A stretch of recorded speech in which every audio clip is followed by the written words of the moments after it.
baa waxaa soo martay biir gabar aad u qurux badan oo labisan mid baa fiiriyo wuxuu yiri waniyahow bal qoftaasu say u qurux badan tahay fiiri markaasuu wuxuu yiri intaad gurigaaga ku laabato tan guriga kuu joogtaaba waa iyadoo kale tan nin baa sida ka soo dhigtay orotaada sida ay tani tahay oo kale ka badan bood ka dhigan kartaa ka dhigo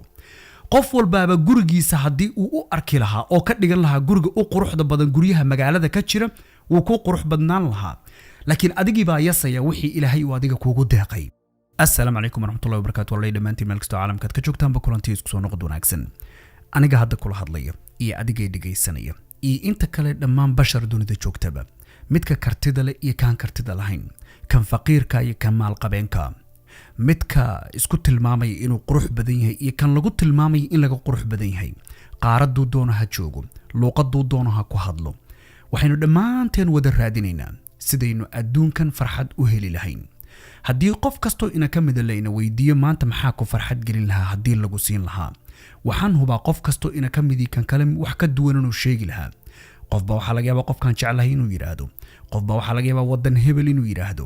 qofba waxa laga yaabaa inuu awlaad sheegto qofba waxa laga yaabaa inuu qofba wax buu sheeganaya haddaba isweydiintu waxay tahay farxadda noloshu maxay ku jirtaa haddaad noloshaada fiiriso waxaan ku hubaa inaad cadaymo badan heli doonto ma jira shay aad aaminsanayd haddaad hesho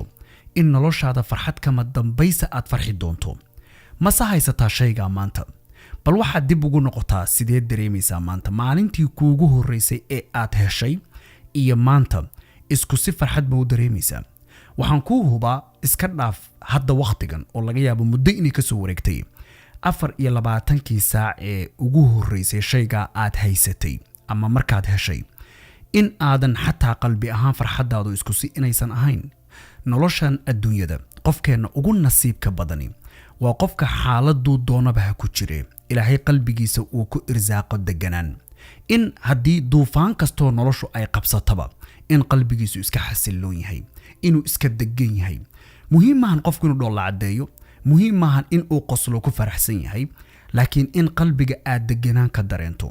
si kasto xaaladdu ay ku gilgisho si kasto oo aad u dareemaysa ciriiri fara badan si kasto oo qalbigaagu uu u dareemaya xanuun si kasto aad u ilmaynayso si kasto ay muruga ku haysato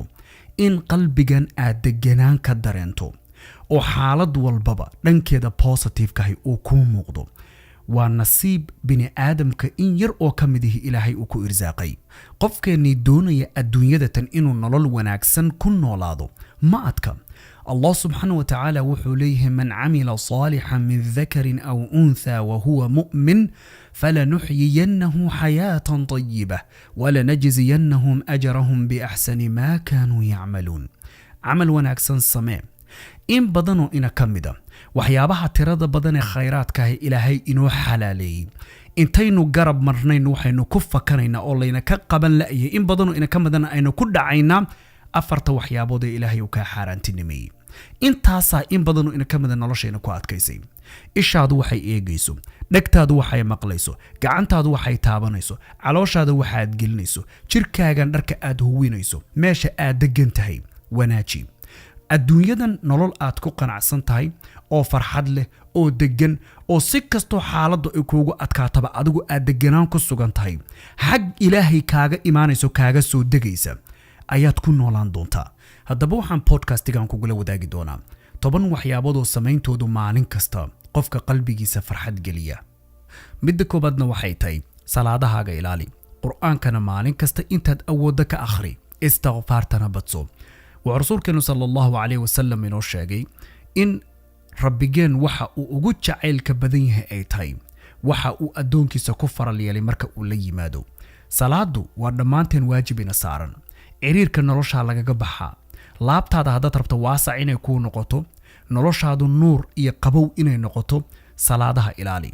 istighfaartu waxa lagu helo ee khayraada haddii maanta aad doonayso zawj wanaagsan qof wanaagsan nolosha aad la wadaagto istighfaarta badso xoolaad rabtaa istighfaarta badso awlaad baad rabtaa istighfaarta badso adduunkan waasac iyo raaxo inaad ku noolaato rabtaa darajo sare inaad ka gaarto istighfaarta badso taasuna waa waanadii nabi nuux calayhi salaam qowmkiisa markuu rabbi ugu yeerayay miraha istighfaarta laga helo oo dhammaan adduunka dadka joogaaba maanta maxay u rafaadayaan وحوله qof ay nolosha la wadaagaan iyo awlaad waana laga yaabaa inaad isweydiiso tiraado qofku xagee aayadda kaga jira laakiin awlaadu xagee ka imaanaysa haddaadan qofkiiba haynin haddaba qof wanaagsan haddaad rabto kalgacal isfahan romantic maanta bini aadamka adduunka joogaaba waxay stress u dareemayaan oo nolosha ciriirkeeda ugu jiraan maxay tahay waa intaa uun haddaad rabto marka nolosha ilaahay inuu kuu waasac yeelo waman yattaqi illaaha yajcal lahu makhraja wayarzuquhu min xayثu laa yaxtasib waman yatawakkal cala allahi fahuwa xasbuh ma rabtaa irsaaqada ilahay inuu kuu waasac yeelo rabbi ka baq wuxuu rabbi kuu diray waa sahlan yihiin ha lagaa helo waxaad ogaataa waman yattaqi illaaha yajcal lahu min amrihi yusra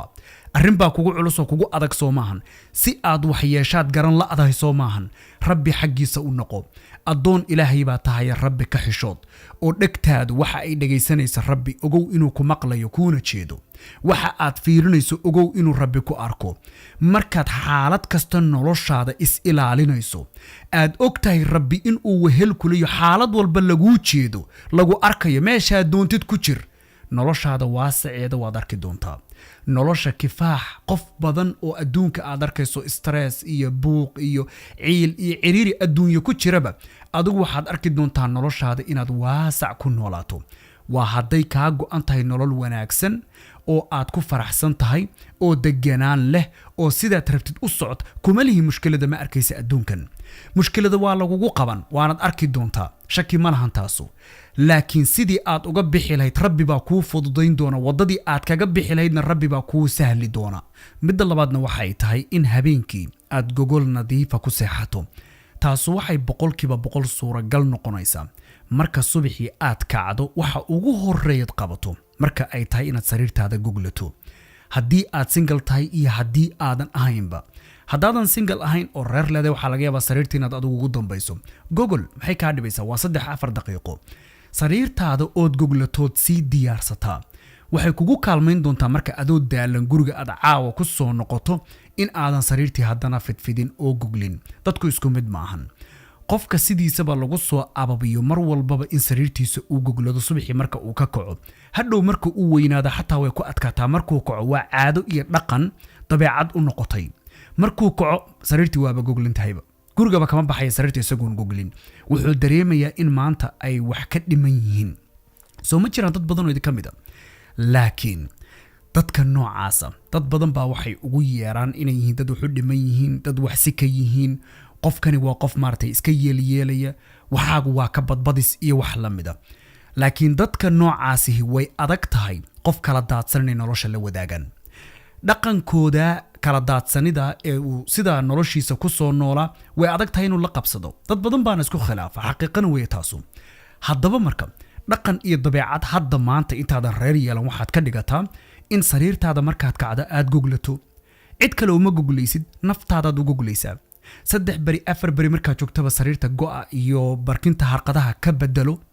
qolku nadiif buu noqonayaa waa carfaya waxyaabaha kale ee kaalmeeyo qolkaagu xataa inuu caraf noqdo waxa kamid ah daaqadaha subax walba aad u furto intaad qubayska ku jirto daaqadaha fur guriga hawada soo galaysa ee nadiifta wixii ku jiro dhan baa ka baxaya gurigaagii oo nadiifa oo degan oo kala nidaamsan bad habeen ku soo noqonaysa adoo isku dhex yaacsan oo daalan waa meeshaad ku nasanaysid marka haddii aad hadda dhaqan ka sii dhigatana berri si weyn bay ku kaalmayn doontaa qofka dabcan aad guursanaysidna dee waa loo sii sheegaa waxaa la yiraahdaa aniga dhaqanka iyo dabeecadaha aan leeyahay waa sida iyo sida dad badan oo waxaa jira markay isguursadaan iskaga hor yimaada waxyaabahan marka dabeecad iyo dhaqan ka dhigo midda saddexaadna waxay tahay ehelkaaga wax la cun ninkaaga wax la cun xaaskaaga wax la cun caruurtaada wax la cun haddii aadan weli reer lahayn walaalaha wax la cun hooyada wax la cun aabaha dadka guriga aad kula nooshahay ehelkaaga maanta waxaa in badan waagii hore dadku hal saxan bay gacanta wada gelin jireen laakiin waayadan dambe waliba gaar ahaan qurbaha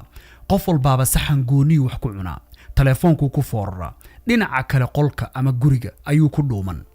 dadkii waxaad moodaa inay isku guri joogaan laakiin qaaradaha adduunka kala joogaan wax qof uu China jooga soo galiyay internetka ayaa daawanaysa ood ku maqan tahay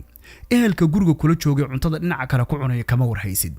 waxaaba dhacda dadku inay isku guri ku soo hooydaan haddana aysan iska warhaynin haddii guriga aadaabta iyo tarbiyadaasu aysan oolin hooyada iyo aabuhuna ilan saddexda waqtiya wax la cuno miyaa dhammaan guriga laga wada maqan yahay lagama wada maqna ugu yaraan 2 qof baa guriga joogta waxaa laga yaabaa hadduu odagu shaqo ku maqan yahay in caruurta iyo hooyadu joogaan hadday hooyadu shaqo ku maqan tahay caruurta iyo aabuhu inay guriga joogaan lama kala foga adigu qofku doonaba ha noqdee qofka kuugu dhow ee guriga aad la joogto miiska la soo fariiso cunto la cun teleefoonadan in badanoo ina ka mida maanta layna ku ibtileeyey ee keenay in aynu qofkaynu guriga la joogno xataa ka go'no isku guri baa la wada joogaa haddana daafaha adduunka qof walbaaba meel gooniya ka qadaynaya oo ka cashaynaya oo mukulaal iyo ay iyo gabar niikinaysa ku daawanaya adduunka maanta aynu joogno dad badan waxaynu isweydiinaynaa maxaa kalgacalkii iyo barakadii qoyska ka qaaday gurigu haddii tarbiyad iyo aadaab hooyada iyo aabuhu nidaam inay u dejiyaan gurigu inuu ruul leeyahay haddii wax sharciyo guriga ka degani uusan jirin markay noqoto marka wax la wada cunayo in reerku ay wax wada daawadaan goorma kuugu dambeysay adigu damaanta ay dhageysanayso reer leedahay reerkaaga gooraad wax la cunto goorma kuugu dambeysay bal haddaad si fiican isu fiiriso waxaad ogaan doontaa in mar hore ay kuugu dambeysay waxaana laga yaabaa inaad isweydiinayso aniga iyo dadka aan guriga kula noolahay maxaa qalbiyadeenna kala fogeeyey dadkii kombiyuutaray noqdeen caagag guriga wada dhex jooga waa bini aadam laakiin haddana saasoo ay tahay connectionkii bini aadantinimo ma jiro xiriirkaasu mar horuu go'ay guriga waa la soo wada galaa yaa xanuunsan yaa maanta wax ku dhaceen xaaladaadu maanta see ahayd in badan la iskama warhayo waana waxyaabaha barakada qoysaska ka qaaday haddaad rabto gurigaaga barakadiisa inaad aragto gurigaagu guri bini aadam kugula nool yahay ehelkaagu joogo maxaa maanta nin iyo gabar kastoo isqaba maanta isku diray oo ay u kala fog yihiin marka hore aad bay isugu dhow yihiin laakiin guriga marka la soo galo waxba meel laguma wada cuno gabadhuna jikada laga yaabaa in wax ku cunto odaguna halkaa fadhigaa buu telefishinka daaran ama siyaasad buu daawan qof kastoo wax cunaya waxaad moodaa inuu wax daawado mahane maba joogi karaba guri haddaad leedaho reer leedahay waxaad u dejisaa sharci ah in teleefoonada dhan la fogeeyo marka wax la cunayo telefishinkana la damiyo bini aadamkuna ay isdareemaan eheltinimadii kalgacalkii qof walbaaba qofka kale inuu la kaftamo la sheekaysto maalintiisu say ahayd waxyaabihii uu la kulmay inuu qofka kale uga sheekeeyo miiska inta la wada joogo kalgacalka guriga ka jira iyo isu soo dhawaanshaha iyo xiriirka qoyskaasu sida uu ku xoogsan karo bay ka mid tahay bal ka waran qoys hooyo leh oo aabba leh oo caruur leh oo marka maalintoodu soo dhammaatay guriga isugu yimaadeen odagii siyaasadda Soomaaliya uu dhagdhagaynaya islaantii kuwa gurubyo TikTok meel mid kale ku xamanaya bay dhagdhagaynaysaa caruurtii waxyaabaha loogu talagalay inay marin habaabiyaan internetka ayay wada daawanayaan ama television ama tablet ama telefoon bay ku fooraraan gurigaas guri noocee ah ayuu noqonayaa mase yahay guri caafimaad qaba maahan waxyaabaha ficilada guriga ka dhacaya dadka quluubtoodii bay kala fogeeyeen taasaana waxay keentaa dadku marka qof uu qof kale la hadlo inuu ku qarxado ku xanaaqo oo muxuu la xanaaqay waayo waxan uu ku mashquulsan yahay ee daawanayo ee dhageysanayo ayuu uga kalgacal badan yahay qofkan ehelkiisa ah ee guriga la jooga midda afraadna waxay tahay habeenka mugdigiisa 8 saacadood oo hurdo ah ka qaado hadalkan habeen inuu mugdi yahay wayna ognay laakiin aan ku yara faahfaahiyo waxaa dhacda marmarka qaar qofku inuu 12 habeenimo qaar seexdaan 1 2 3 4 qaar baa waagu u bariya haddaad rabto 8 saacadood oo hurda inaad seexato macnaha waa tan ugu fiican nasiina ahaan qofkuna maalintiisa firfircoonideeda iyo awoodda qofku wax ku qabto meesha uu ka helaa waa nasiinada habeenkii waxaa laga yaabaa marka haddii aad 9 saac habeenimo seexatay macnaha 3 habeenimo ama 9 saac ka hadba u taqaano ama haddii aad waa bariga agtiisa seexato waxaa laga yaabaa maalintu inay waagu inuu kugu bariyo oo maalinimada hurdada qayb ka mid aad ku qaadato habeenkii hurdada qofku uu seexdo waxay ka mid tahay farxadda maalintiisa hurdo fiican markaad habeenkii seexato maalintaasoo dhan dabeecadaada dad la dhaqankaaga wax qabadkaaga firfircoonidaada kartidaada isku mid ma ahan marka aad seexato habeenada qaar 3 ama 4 ama 2 ama 12 wixii lamida enerjiga qofku maalintii uu wax ku qabto meesha uu ka soo qaataa waa hurdada habeenkii haddaad rabto inaad farxad dareento qalbigaaga deganaan dareento dulqaad aad ku xamisho maalinta hawlaha kala duwan ee ay leedahay habeenkii 8 saacadood inta uu mugdiga yahay seexo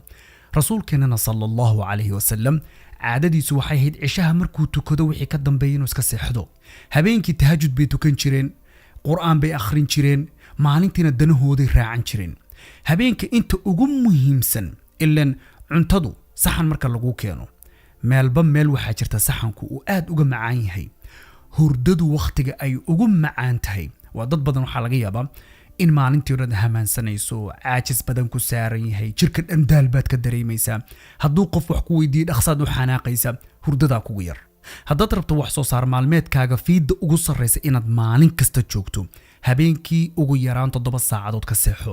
ma ahan wax qofka doonaya inuu adduunkan wax noqdo qofka doonaya inuu wax qabsado qofka doonaya inuu adduun iyo aakhiraba u shaqaysto wuxuu ka gurgurtami karo ma ahan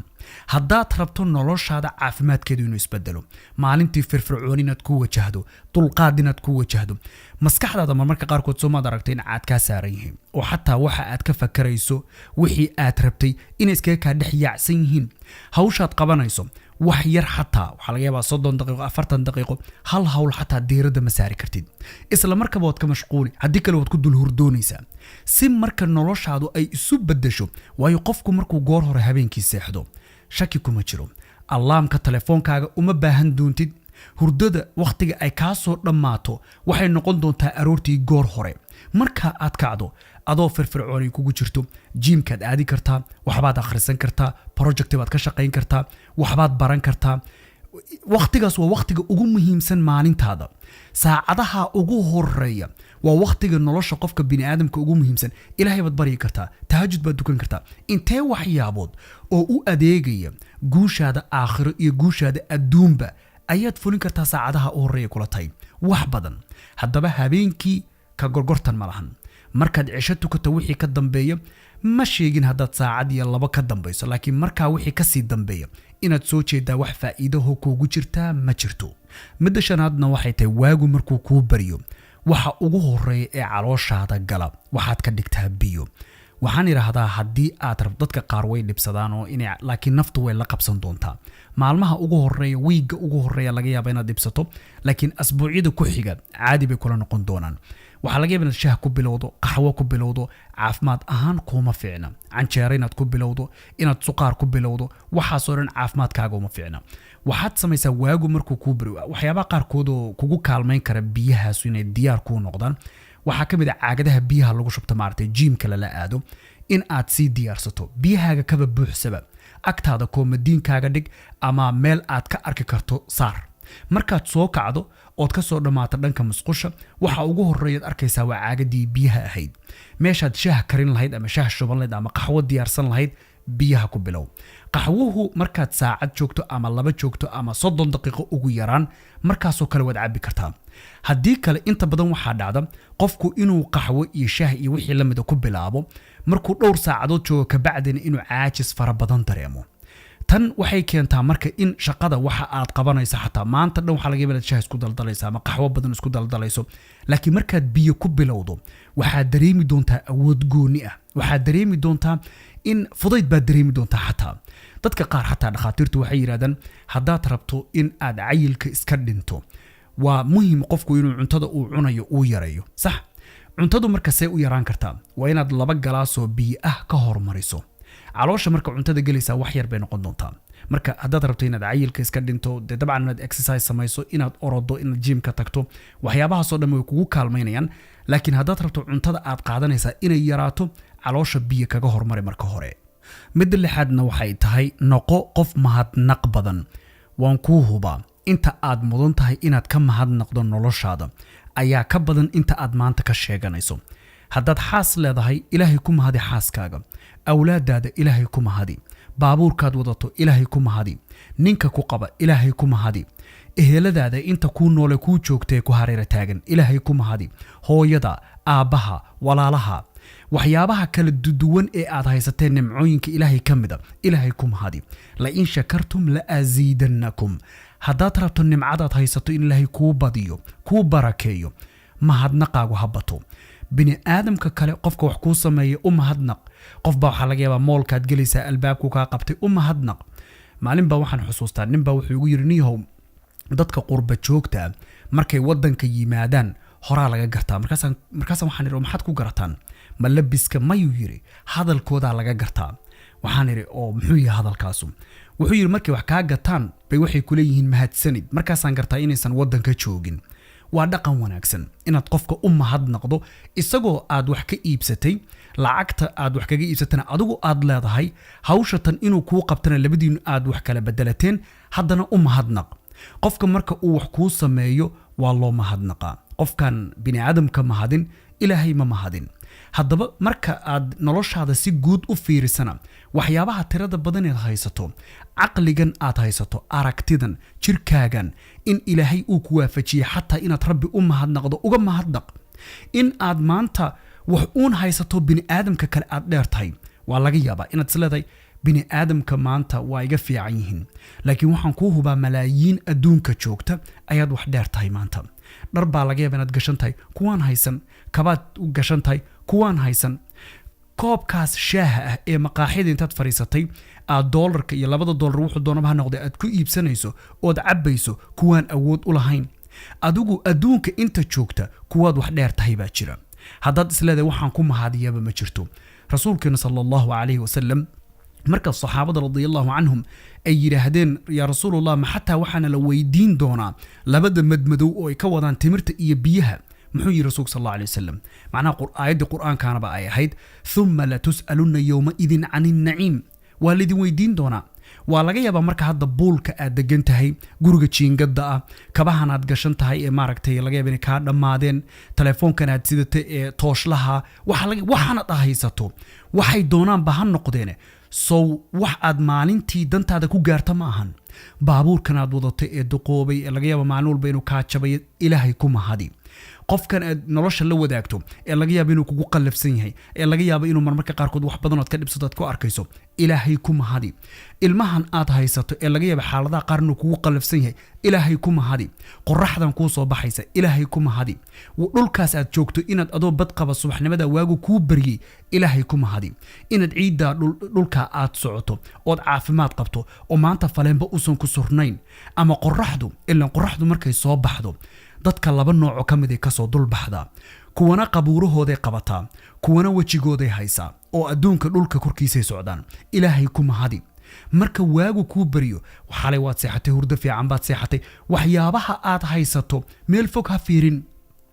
wax laga yaabaa islada maanta hadii $1 milyan aad heli lahayd maanta hadii jaga wasiirnimo lagu dhiibi lahaa maanta dad jaamacad ka qalin jabin lahayd waxa soo dhan ha fiirin waxa adigu aad haysato ka mahadnaq adoon ilaahay u og waxa uu siiyay noqo markaad qalbigaagu u yahay mid shaakir ah oo ilaahay mar walba mahadinayo waxa uu haysto ay la weyn yihiin inta yare uu haysto ilaahay baa qalbigaagana ku barakayn doona oo wax weyn kuugu muujin doona waxa aad haysatana ilaahay baa ku barakayn doona dadka in badan oo kamida oo nimcada ay haystaan indhaha intay ka laliyaan bay kuwa kala fiirfiiriyaan markaasa waxa ay haystaan bay quursadaan waxay moodaan nolosha tan u liidatay inay ku nool yihiin laakiin kuma noolid dad badan oo adiga ka liitaa jira dad badan oo adiga ka daran baa jira dad badan oo adiga ka tabar daran baa jira dad badan oo waxaad haysato aan haysan baa jira adigu waxa aad haysato mid ba haduu awood u leeyahay intuu qori soo qaato ka xoogi lahaa waxaa laga yaabaa inaad ka sheeganayso waxaad noqotaa adoon mahadnaq badan waxaa laga yaabaa in waxa aad haysato maanta ay aad kuula yaraadaan ama aysan macno badan kula lahayn qof baana ilaahay baryayo ducaysanaya oo weydiisanaya adigu waxa aad ilaahay uga mahadnaqi laadahay waxa agtaada yaale aad garan laadahay markaad noqoto adoon mahadnaqiisu uu badan yahay ilaahay nolosha waa ku barakaynaya waasac baad ku dareemaysaa farxad baad ku dareemi doontaa inta aad wax ka sheeganayso oo aad calaacalayso oo ka cabanayso waxa aad haysatana faqri kama dhamaanaysid faqriyada kan u xumi waa kan qalbiga ka gala waa kan waxa aad haysato qoorsanayso gabar baad qabtaa waxa laga yaabaa inaad aaminsan tahay ninkaas xaasku qaba in xaaska ka fiican tahay waxa laga yaabaa nin baa ku qaba hiblaaye ninka qaba waxaad moodaa inuu ninkaaga ka fiican yahay ilmaha hiblaayad moodaa ilmahaaga inay ka fiican yihiin laakiin qof walbaaba waxa uu isagu hagaagsado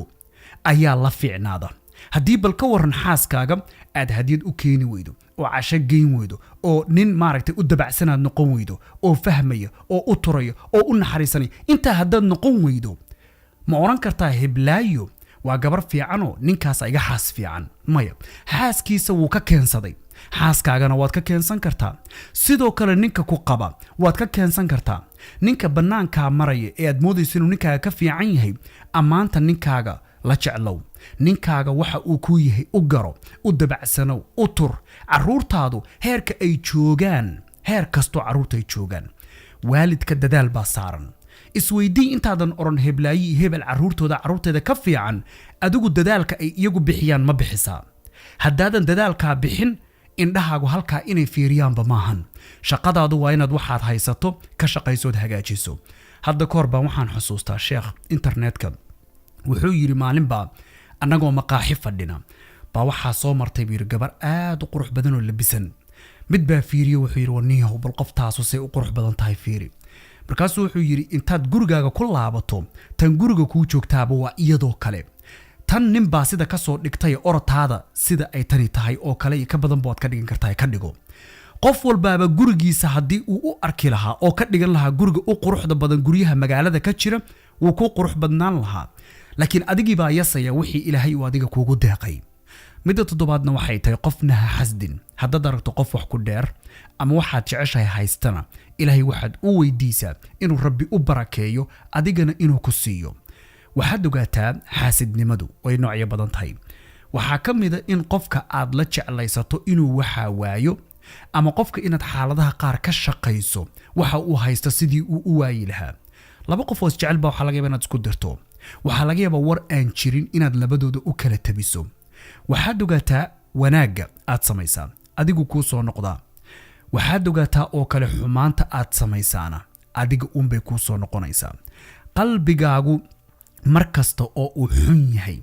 mala xun dadka aad ka qabto si xun aad qof walba u rajaynayso halaagooda iyo ba'ooda xaasidnimadu dhinac kastaba shay wanaagsan maahan midda sideedaadna waxay tahay qofna naftaada ha barbardhigin isbarbardhigu waa sidan hadda qayb horna ku soo taabtay wuxuu keenaa inaad quursato qofka aad tahay caqligaaga aqoontaada waxa aad haysato baabuurkaaga gurigaad degan tahay waddankaad joogto waad isquursan doontaa marka qof bini aadama aad isbarbardhigayso waxaad mar walba xusuusnaataa abuurkan aad ka abuuran tahay iyo waxaan aad haysatay iyo waxa aad tahayba sidaadaasaad ku qurux badan tahay qof kaloo bini aadamka ka mid a dadka qaar heer waxay la gaartaa inay qof kale iska dhigdhigaan dhaqankiisa qaataan caadooyinkiisa isku dayaan maxaa keena in ruutiinka qof uu leeyahay markaad adigu aragto aad kuula qurux badnaado haddaad isku daydana uusan kugu shaqaynayn weligaa ma isweydiisay bal ruutiinada dadka ay leeyihiin isku day mid ka mid a inuu kuu shaqeeyey in kale kuma shaqayn doono 99% waxaan ka hubaa inuusan kuu shaqayn doonin sababtuna maxay tahay waayo adigu ruutiin kuu qalmaa jira dadka qaar baa waxay kacaan habeenkii 4 habeenimo adigu waxaa laga yaabaa 6 inaad kacdo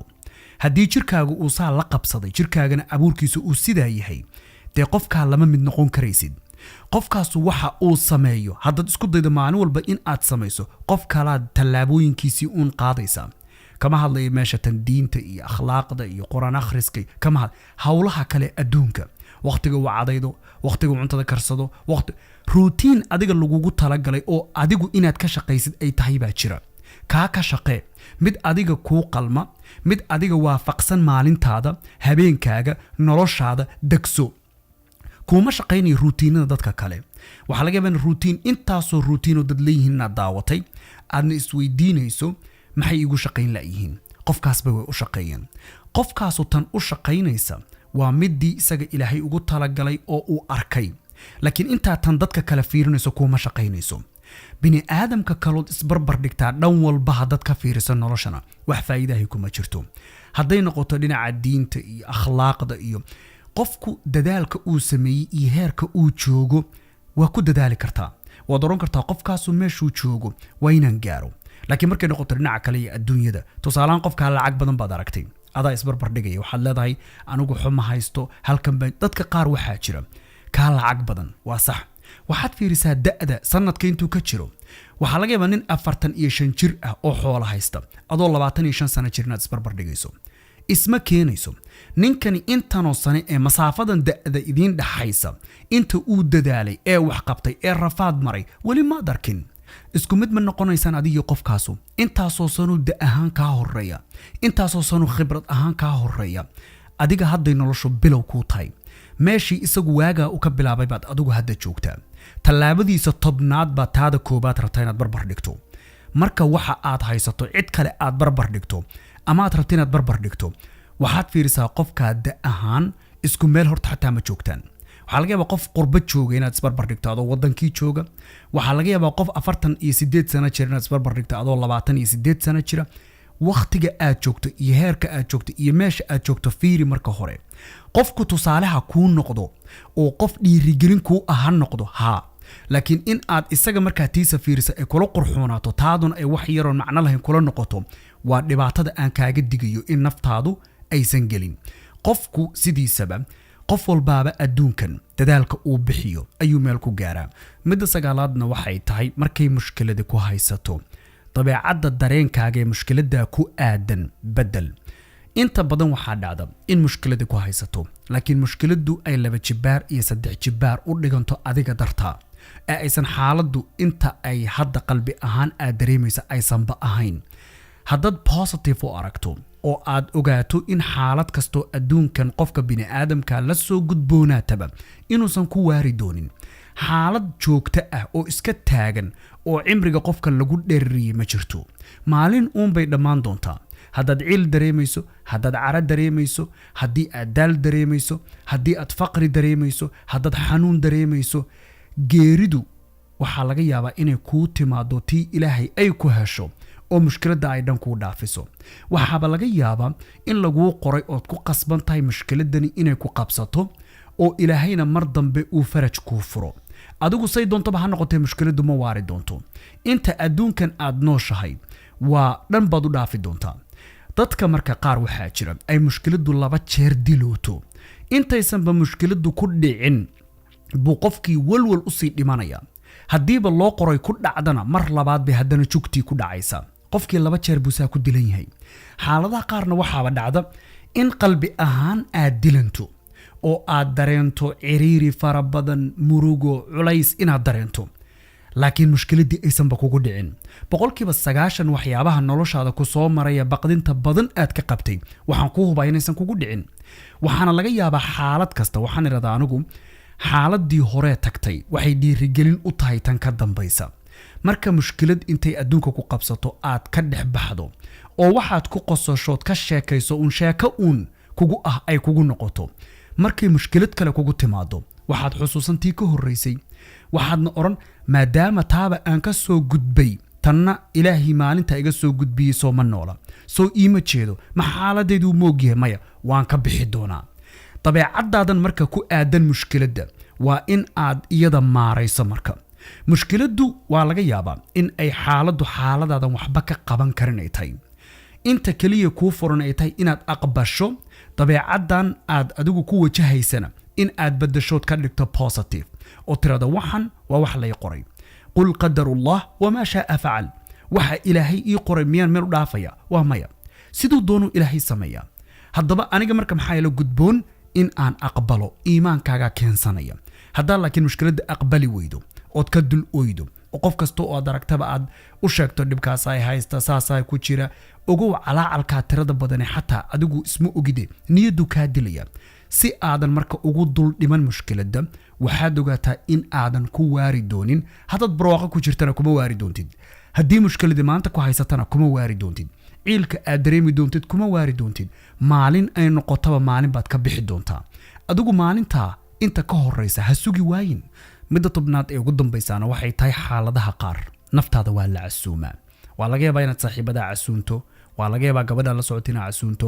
waa laga yaabaa in aad wiilkaad la socoto casuunto laakiin naftaada waa waxa ugu muhiimsan adduunyadan aad joogto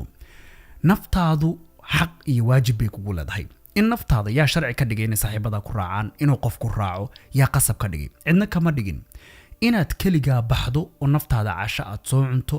adoo aan telefoon ku hadlayn adoo qofna uusan kaaga hadlay cidna aan la socon kaliga inaad meel tagto sidii qof casho u baxay oo qof uu jecel yahay israaceen oo kale inaad baxdo naftaadu ay soo kifaxdo soo baashaal adduunyada soo mar dhulka soo soco xaaladaha qaar uma baahnaba inaad casho aado oo kharash baad gasho inaad xaaladaha qaar bannaanka baadiyaha magaalada intaad u baxdo inaad soo socoto meel bannaan oo cidlo ah neecawda ilaahay aad dareento iska fariisato culayska maskaxda kaa saaran oo dhan aad ka nafisto maanta haddaad dareemayso murugo haddaad dareemayso culays fara badan oo nolosha dhankeeda kaa saaran waxyaabaha qofku uu iskaga khafiifiye ka mid tahay nafta haddaad ku caburiso shaqo 7 beriba waad shaqayn waa maraad wax baran waa maraad wax qori waa maray mas'uuliyad ku saaran tahay culayskaasoo dhan naftaada daalka tirada badan ay dareemayso waa khasab in ay jirto meelo aad kaga dejiso waxaana ka mid ah in naftaada kalgacal aad tusto qofkaad jeceshahay waxaad u samayn lahayd naftaada u samee haddaba dhammaantiin intaynu podcastigan midka ku xigayno dib ugu kulmayno hadday naftaynu gaarto waxaan idinkaga tegayaa wassalaamu calaykum waraxmatullaahi tacaala wabarakaatuh